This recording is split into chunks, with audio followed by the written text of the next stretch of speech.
Amén. Bendiciones a cada uno una vez más. Gracias por dar la oportunidad nuevamente a Dios a través de esta su página Reino Unido, Centro de Adoración, a que ingrese a sus hogares para que podamos juntos seguir creciendo y ahondando en la palabra del Señor para que podamos encontrar el camino correcto, el camino que Dios ha marcado sobre el cual nosotros caminemos. En esta hora vamos a ver un tema que es importante, un tema del cual nosotros a veces pensamos de que estamos haciendo las cosas bien, pero lastimosamente delante de los ojos de Dios es lo más importante de lo cual nosotros debemos tener cuidado. ¿Cuál es nuestro concepto? ¿Cuál es nuestra manera de ver las cosas? Eso puede ser ajeno si estamos nosotros caminando fuera de lo que Dios ya ha determinado. Así de que en este día surgirá la pregunta de cómo estaremos nosotros caminando, cuál será nuestro carácter. El tema que Dios ha puesto en mi corazón el día de hoy es cambiando tu carácter. Y esto se desloga porque lastimosamente a veces habemos personas que tenemos temperamentos fuertes, habemos personas que tenemos carácter no muy aceptable delante de los demás, pero que a veces encontramos la excusa de decir, no, de esta manera Dios me usa, de esta manera Dios me quiere, de esta manera Él quiere que sea. Pero ¿será que Dios quiere eso? ¿Será que nosotros estamos haciendo un concepto del cual Dios no aprueba? En este día Dios nos va a permitir conocer un poco más de su palabra, porque ese es el fin de esta su iglesia, que nosotros sigamos profundizando en las palabras del Señor, para que de aquello que era incorrecto, vengamos nosotros con el conocimiento suyo y lo tornemos correcto para poder agradar su corazón. Amén. Así de que todo aquel que tenga acceso a la palabra del Señor lo invito para que la abra en el libro de Marcos. Vamos a ver en el libro de Marcos, en el capítulo 1, y los versículos 16 al 20, cómo es que Jesucristo, después de haber orado la noche anterior, dice la palabra, pidiendo al Padre que le guiara para poder Él escoger a aquellos 12 que marcarían historia para la iglesia hasta el día de hoy y hasta el final de ella.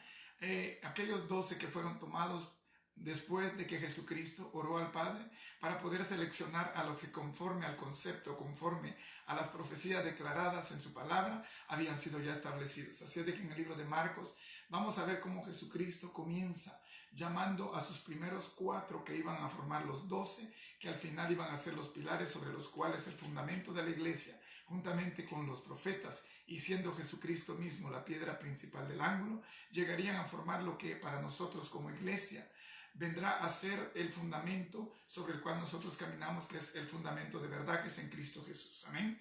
Así de que si tiene acceso a la palabra del Señor, lo invito que la abra en el libro de Marcos. Veamos en el capítulo 1 los versículos del 16 al 20. Y la palabra del Señor, que ya es bendita, tiene como subtítulo: Jesús llama a 4 pescadores. Leemos la palabra y dice así: andando junto al mar de Galilea, vio a Simón y a Andrés su hermano, que echaban la red en el mar, porque eran pescadores. Y le dijo Jesús: venid en pos de mí, y haré que seáis pescadores de hombres. Y dejando luego sus redes, le siguieron. Pasando de allí un poco más adelante, vio a Jacobo, hijo de Zebedeo, y a Juan su hermano, también ellos en la barca, que remendaban las redes. Y luego los llamó, y dejando a su padre Zebedeo en la barca con los jornaleros, le siguieron. Bendito Dios. Vamos a ver cómo es que nosotros necesitamos en esta hora determinar cuál es nuestro carácter, si realmente es el carácter que Dios acepta. Es nuestro carácter aprobado por Dios para poder nosotros cumplir lo que Él ha dispuesto que nosotros hagamos como guías. Déjeme decirle que si nosotros en el llamado de Dios vamos a ser líderes, vamos a ser guías, vamos a ser cabeza, la palabra nos determina a nosotros como hijos de Dios cabeza y no cola, o sea, modelaje, ejemplo, buen testimonio para que otros sigan a Cristo a través de nosotros, o sea, siendo nosotros aquellos guías, aquellos líderes que Jesucristo ha plantado para dejar su modelaje como sus representantes acá en la tierra. Nosotros tendremos que ser líderes que cumplan el llamado, que cumplan el cometido. Hay quienes, escritores, que determinan que para que sea un liderazgo eficaz hay 2 cualidades muy importantes, de las cuales algunos determinan que es aproximadamente el 20% de aptitud, eso significa conocimiento, y el 80% de actitud, eso significa carácter. O sea, tanto la aptitud como la actitud son las 2 cualidades que forman a un líder. porque tanto el conocimiento como el carácter, el fundamento, la firmeza, la determinación que un líder o un guía pueda tener es aquello que lo va a determinar como un guía o un líder eficaz. O sea, el conocimiento es importante, pero más que eso también es el fundamento. Es más que eso la firmeza, el carácter que el líder tenga para poder sobreponerse a toda prueba que pueda venir a su vida. Pero no hablaremos en este día de lo que es el carácter en el liderazgo, no hablaremos de lo que es el carácter, que eso significa la manera en la que nosotros vamos a determinarnos para tener la firmeza y sobreponernos a toda prueba que llega. De hecho, muchos ministros que han llegado a ser famosos, muy usados por Dios en cuanto a ministerio, lastimosamente han caído, han fallado a causa de un carácter, o sea, una manera de determinarse, una firmeza para sobreponerse a las pruebas que le han llegado y se han encontrado débiles y han caído en su ministerio. Pero no hablaremos de ese carácter que es la manera en la que un líder necesita estar fortalecido para poder sobreponerse a toda prueba, a toda tentación, a toda situación que llegue a su vida para poder caminar genuinamente. Sino hablaremos en esta hora más que eso del carácter. Eso significa el genio, eso significa los impulsos que vienen a nosotros de manera emocional. De hecho, carácter en nosotros tiene que ser la manera de pensar y actuar que cada persona tiene, y eso lo distingue del resto de las demás personas. Hablaremos de lo que es el carácter. El carácter significa la manera de pensar, la manera de actuar de una persona que lo hace único, que lo hace diferente a los demás y que lo separa del resto de las personas. La ciencia, la psicología determina que nosotros como seres humanos formamos nuestra personalidad de dos grandes cualidades, lo que es el temperamento y lo que es el carácter. De hecho, el temperamento es aquello que es hereditario. Psicológicamente, la ciencia ha determinado, la psicología, que nosotros traemos de manera hereditaria, o sea, por herencia. Nosotros ya traemos a través de nuestros genes el temperamento que nos ha sido heredado a través de nuestros padres, a través de nuestros antepasados. Y este temperamento, el médico griego Hipócrates de Cos, él determinó 4 humores sobre los cuales la personalidad de los humanos es determinada a través de esas 4 clases de temperamento. El carácter es aquello que determina a una persona, porque el carácter en una persona se forma por el círculo social en el cual él se mueva. O sea, una persona forma su carácter a través del vínculo social que lo determina en la cultura donde vive. O sea, tanto la cultura, tanto el medio social, las tradiciones, las costumbres, las experiencias en la vida que pueda conllevar a lo largo de su existencia, es lo que va a formar en una persona su carácter. Por eso dije ya, la manera de pensar, la manera de actuar, la manera en que una persona se determina a obrar es lo que en ella va a determinar lo que es su carácter. Dije ya, entonces tanto el temperamento como el carácter forman en la persona lo que es su personalidad. La personalidad del hombre está formada tanto por la herencia genética, que es a través del temperamento, como el medio social en el cual se desarrolla, que lo absorbe a través del medio, del ambiente, del círculo social en el cual se determina y hace que su actuar sea personal, sea único, sea genuino y sea diferente entre unos y otros. Pero a lo largo de la historia, en el llamado que Jesucristo hizo, así también encontró a aquellos que en ningún momento ellos estaban alineados a lo que Cristo quería. De hecho, el trabajo de Cristo fue un trabajo extremo, fue un trabajo fuerte, porque él tuvo que trabajar con personas que, como dice la palabra, eran del vulgo, con personas que no estaban preparadas, mucho menos para conllevar una misión eclesiástica, un evangelio que venía a través de Jesucristo, pero sin embargo él sabía que era lo que hacía para poder reconocer que en el fundamento que él estableciera en ellos iba a ser la fuente sobre la cual nosotros hasta el día de hoy caminaríamos como iglesia. Veamos cómo fue que Saulo, aquel Saulo que era un perseguidor de cristianos, aquel Saulo que era un asesino de cristianos, aquel Saulo que, si usted se recuerda, en Hechos 7:58 dice que cuando Esteban era apedreado para ser muerto a pedradas después de haber visto los cielos abiertos y al Hijo del Hombre sentado a la diestra del Padre, la palabra dice que aquellos que arremetieron contra él lo sacaron de la ciudad y entonces a pedradas comenzaron a a matarlo. Sin embargo, la palabra dice en el libro de Hechos 7:58 que pusieron sus ropas a los pies de un joven llamado Saulo. Aquel Saulo que era un sanguinario, un perseguidor de cristianos, aquel Saulo que en su camino a Damasco Cristo se le aparece para tornar su vida, para sacar de él la nubosidad, la escama, para quitar de sus ojos toda ignorancia, toda oscuridad en conocimiento, en revelación de Dios. Aquel Saulo que al encontrar a Jesús de manera personal tuvo tuvo un cambio, tuvo un movimiento completo para poder girar su vida a 180 y determinarse en un punto diferente. Aquel Saulo que después de tener un encuentro personal con Jesucristo vino a llamarse Pablo. El Pablo que cuando vemos nosotros el significado, la definición o la manera en la que de acuerdo al concepto griego es dado, la palabra Pablo significa pequeño o la palabra Pablo significa hombre humilde o hombre de humildad. Pero así también entre los apóstoles que fueron con temperamentos fuertes encontramos a Pedro.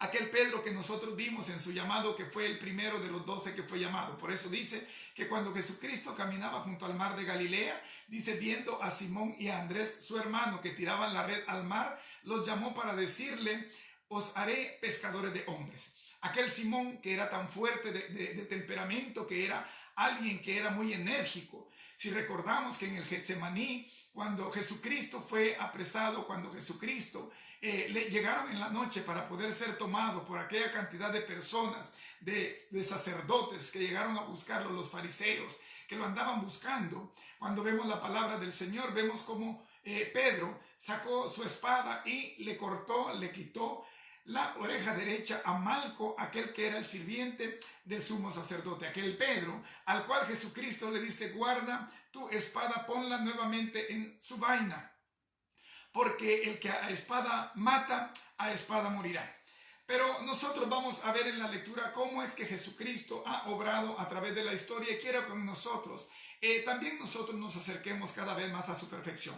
De hecho, el llamado de Jesucristo es un llamado en el cual Cristo quiere que nosotros seamos genuinos, que nosotros nos acerquemos cada vez más a aquello que Él tiene ya en nuestro carácter albergado, para que nosotros nos parezcamos cada vez más al carácter de Cristo. Veamos ahora cuál es el llamado realmente de Jacobo y de Juan, porque el tema de hoy, en cuanto a cambiando nuestro carácter, Dios lo ha puesto en mi corazón hablando más que todo acerca del apóstol Juan. Veamos entonces qué dice el versículo 19 y el 20 de la palabra de la lectura que tuvimos en Marcos 1, y dice así en el 19 y 20. Pasando de allí un poco más adelante, vio a Jacobo, hijo de Zebedeo, y a Juan, su hermano, también ellos en la barca, que remendaban las redes. Y luego los llamó, y dejando a su padre Zebedeo en la barca con los jornaleros, le siguieron. Veamos primeramente cómo es que Jesucristo dice que andaba junto al mar de Galilea. Dije ya, entre los 4 pescadores, que fueron los 4 primeros discípulos de Jesucristo, personas sin estudio, sin preparación, personas que aquellos muy preparados llegan a reconocer que en la presencia de Jesucristo, el Espíritu Santo que los ha tomado, vienen a dar unos mensajes de reino, aquellos de los cuales dice que no son estos hombres del vulgo, y ahora hablan con tal denuedo, con tal reconocimiento, con tal destreza, con tal habilidad verbal, de la cual nosotros mismos quedamos atónitos. Aquellos 4 pescadores, de los cuales se dice la palabra que fueron personas no preparadas, personas no dotadas. Sin embargo, Jesucristo llamó no a perfectos, sino a aquellos que Él quería perfeccionar en su palabra. Pero la palabra, en el versículo 20 que leímos, dice que ellos 2 estaban remendando las redes de su padre Zebedeo. Veamos cómo es que aquellos hombres del vulgo, especialmente Juan, del que hablaremos en este tema, aquel hombre del cual Jesucristo sabía que era un gran reto a tomar. Jesucristo sabía que lejos de tener un conocimiento santo, que lejos de tener ya una preparación humilde, misericordiosa, piadosa, iba a encontrarse con un hombre que estaba temperamentalmente alto. O sea, Jesucristo sabía y reconocía que él tenía que trabajar mucho en lo que era el apóstol Juan, porque era alguien que no estaba dotado, sino que necesitaba un fuerte trabajo en cuanto a su temperamento. ¿Por qué digo esto? Si nosotros vemos el versículo 20 de este Marcos 1, encontraremos que dice que ellos, dejando a su padre Zebedeo, junto con los jornaleros, se fueron con Jesucristo, lo siguieron. Veamos cómo es que aquellos hombres, entonces dije ya mayormente Juan, venía de una familia pudiente, porque su padre era dueño de un negocio, era dueño de un negocio de pesca. La palabra dice que él tomaba como trabajadores a sus dos hijos, a Jacobo, a Juan, pero así también tenía jornaleros, tenía pescadores a su servicio, o sea, era alguien que tenía una gran preparación, quizá tenía un buen medio para poder sobrevivir. Entonces vemos cómo es que estos dos hermanos, cómo es que Jacobo y Juan, quizá estaban acostumbrados ya a hacer su voluntad. O sea, cualquiera que tiene bajo su mando, bajo su autoridad a trabajadores, a siervos, a jornaleros, encontrará que la autoridad que él ejerce será sobre aquellos que son sus súbditos, aquellos que laboralmente hablando dependen de él en cuanto a sus órdenes. O sea, aquellos hombres estaban ya preparados, tenían ya una destreza, una cultura de no ser mandados, sino de tener ellos el temperamento, la firmeza de tener la última palabra en cuanto a orden. Okay, aquellos dos hombres eran quienes estaban preparados, no para ser mandados, sino para mandar, porque en ellos había sido puesto en su corazón el don de mando. O sea, el mandato en ellos era un diario vivir. Por eso es de que tanto Jacobo como Juan tenían un temperamento fuerte, tenían un temperamento de autoridad. O sea, aquello contrario a lo que Cristo los había llamado a ser misericordiosos, piadosos, hombres humildes, hombres que se preocuparan más por el bien ajeno que por el de ellos mismos. Era una tarea fuerte de la cual Jesucristo iba a tener que hacer en ellos. ¿Por qué es que digo que eran unos hombres temperamentales? Porque cuando usted mira en el libro de Marcos 9:38, que no leeremos por cuestión de tiempo, usted encontrará que dice que Juan se acerca a Jesucristo y le dice: hemos visto a uno que en tu nombre echaba fuera demonios, pero él no nos sigue, no es uno de nosotros, por lo tanto nosotros se lo prohibimos. Pero Jesucristo le dice: no se lo prohibáis, porque aquel que hace milagros en nombre mío, entonces no será contra mí después. O sea, el temperamento de este hombre era tal que él ejercía autoridad, tenía rigor, él tenía carácter para poder mandar a otros, porque ese era su medio de vida en el lugar donde él se había creado. Por eso hablo de carácter, que se forma del medio social en el cual la persona se ha dado a conocer, se ha dado a crecer. Pero también nosotros vemos cómo es que cuando Jesucristo estaba ya para hacer su viaje triunfal, para hacer su entrada triunfal a Jerusalén, y le dice a Jacobo y a Juan: vayan pues a la aldea de Samaria a preparar mi pasada. Vayan y pidan que nosotros vayamos y nos hospedemos con ellos previo a entrar a Jerusalén. Sin embargo, les fue negada la petición, pero cuando Jacobo y Juan regresan a darle la noticia a Jesucristo, la palabra dice que Juan le dice a Jesucristo entonces: nos negaron la petición, pero quieres que mandemos para que caiga fuego del cielo, como lo hizo también el profeta Elías, para que los consuma a ellos. Sin embargo, Jesucristo los reprende. Jesucristo les llama la atención porque les dice: no, ¿qué clase de espíritu es el que vosotros tenéis? El Hijo del Hombre no ha venido para hacer perder las almas de los hombres, sino que las almas sean salvadas. O sea, Jesucristo, después de ver el temperamento de ambos hermanos, tanto de Jacobo y Juan, vino entonces a ver cómo es que ellos eran fuertes de carácter, cómo es que el temperamento de ellos era tal que rápidamente se irritaban, que rápidamente se exaltaban y que ellos fácilmente se salían del orden, por lo cual Jesucristo los vino a llamar a ambos Boanerges, y eso significa hijos de trueno. Jesucristo sabía qué tan fuerte era el carácter de ellos dos. Jesucristo sabía cómo es que estos Boanerges, hijos del trueno, iban a ser de un temperamento tan fuerte, del cual Jesucristo tenía que trabajar al lado de ellos con el ojo puesto sobre ellos, porque de lo contrario harían algo opuesto a lo que Jesucristo estaba buscando. Sin embargo, nosotros vemos cómo es que Juan fue mayormente él uno de los tres que siempre Jesucristo lo tuvo en lugares especiales. O sea, hubieron momentos especiales en los cuales el apóstol Juan estuvo presente, si usted se recuerda, cuando la palabra dice de que Jesucristo sanó a la suegra de Pedro, Juan y Jacobo estaban presentes. Cuando Jesucristo sanó a la hija de Jairo, Juan también estaba presente. Cuando Jesucristo estaba también dando los milagros y todo lo que él daba en los diferentes lugares, también el apóstol Juan estaba presente. También en el momento en el que Jesucristo fue glorificado en el monte, cuando Jesucristo tuvo la transformación, el cambio, cuando Jesucristo fue transformado en ese lugar, en el Sinaí, también entonces el apóstol Juan estaba juntamente con él en el momento de la transfiguración. Pero también recordemos de que el apóstol Juan, dice la palabra, que estaba en la base de la cruz en el momento que Cristo fue crucificado. Tan fue así que Jesucristo torna su mirada a la base de la cruz y encuentra que María está ahí, que el apóstol Juan está ahí, y le dice a su madre terrenal: mujer, he ahí a tu hijo. Y volteando a ver al apóstol Juan, le dice: hijo, he ahí a tu madre.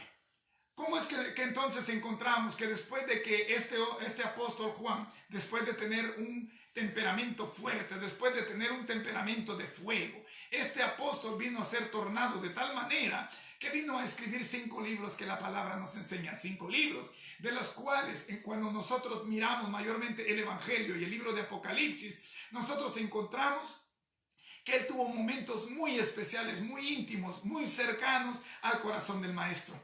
Estuvo tan cerca que él es el único de los 4 evangelios que muestra a Jesucristo el Verbo, estando con él de una manera tan privada, tan personal, que Jesucristo llega a llamarlo el apóstol amado, al que más amaba. ¿Cómo es que aquel, después de escribir el Evangelio de Juan, después de escribir la primera, segunda y tercera carta de Juan o tercera epístola, para dar a conocer a la iglesia primitiva acerca de aquellos maestros, de aquel sucumbir doctrinario que vendría en esos tiempos? ¿Cómo es que aquel que le escribe a la iglesia para no caer en el error de la doctrina? Pero el libro más importante entre esos 5 que quizá Juan haya recibido por revelación haya sido el libro profético de Apocalipsis. Vemos cómo entonces este Juan, después de haber sido un hombre tan entregado al Evangelio, un hombre que después de haber caminado con Jesucristo, después de haber tenido un temperamento tan difícil, la palabra demuestra que tornó su corazón de tal manera que aquel hombre temperamental vino a ser un hombre tan humilde, en el cual usted encuentra en los escritos que él escribe, que llama a las personas de hijitos míos, hijitos amados, mis pequeños. O sea, cambia su manera de hablar a una manera tan humilde que él reconoce que la manera que fue, él ya no es más, sino que ahora es alguien diferente. Ahora es alguien del cual Dios hará uso y está haciendo a través de las revelaciones que Dios ha dejado a través del Espíritu Santo que ha enviado para que la iglesia viva en él. ¿Cómo es entonces que vamos a tornar nuestro corazón? ¿Cómo es que entonces nosotros vamos a dejar que el temperamento y el carácter que forman nuestra personalidad, nosotros necesitamos tornarlas? A veces nosotros equivocamente tenemos un carácter, un temperamento tan fuerte, tan exaltivo, que nosotros a veces no quedamos bien a los lugares donde vamos, a veces dejamos mal testimonio, a veces no somos bien recibidos a los lugares por nuestra manera de ser. Sin embargo, nosotros tenemos la evasión de decir: así Dios me quiere, así Dios me usa. Pero ¿será que Dios usó a estos 3 ejemplos, a estos 4 ejemplos que he dado, para que nosotros nos tomemos una idea de cómo es que Dios quiere que nosotros trabajemos? Dije ya que Saulo al principio era un hombre negativo, hizo cosas tan negativas. Sin embargo, cuando tornó su corazón y vino a ser Pablo, aquel hombre pequeño, aquel hombre humilde, entonces fue aquel que escribió 13 epístolas, de las cuales forman parte más o menos de la tercera parte de lo que es el Nuevo Testamento. Como aquel Pedro, aquel que quitó con su espada la oreja derecha de Malco, aquel sirviente o servidor del sumo sacerdote, aquel que Jesucristo llamó la atención diciendo: guarda tu espada, ponla en tu vaina, porque al que espada mata, a espada morirá, porque yo busco corazón humilde. Y después de haber encontrado que aquel que había ya declarado en él lo que habría de pasar, encontró que el tiempo en el que él había vivido errado no podía ser más. Y tan fue así que en su primer discurso, que él dio, la palabra dice que 4,000 personas vinieron a ser parte de la iglesia de Jesucristo. ¿Cómo es que aquel hombre, juntamente con su hermano Jacob, después de haber venido de una familia pudiente, exitosa, de una familia dueña de un negocio de pesquería, de aquella familia que tenía jornaleros o pescadores a su servicio y que quizá ellos habían crecido teniendo autoridad sobre sus trabajadores, aunque fueran aún más pequeños que los trabajadores mismos, pero nada les quitaba el reconocer que la autoridad que ellos ejercían era tal y venían entonces formando lo que era su carácter por el ambiente en el que ellos se desarrollaban. Pero ¿será que nosotros, teniendo un temperamento y un carácter como el que nosotros tenemos, sin haberlo tornado a Jesucristo, será que nosotros estamos siendo usados por Dios de la manera que Él espera hacerlo? ¿O será que será concepto nuestro pensando que en nuestra manera de ser, que pueda ser para ojos de alguno negativa, nosotros estaremos cumpliendo con la faena que Cristo ha dejado sobre la cual nosotros cumplamos? Déjeme decirle que el apóstol Juan, aquel apóstol Juan, la palabra dice que al principio él era un tizón encendido.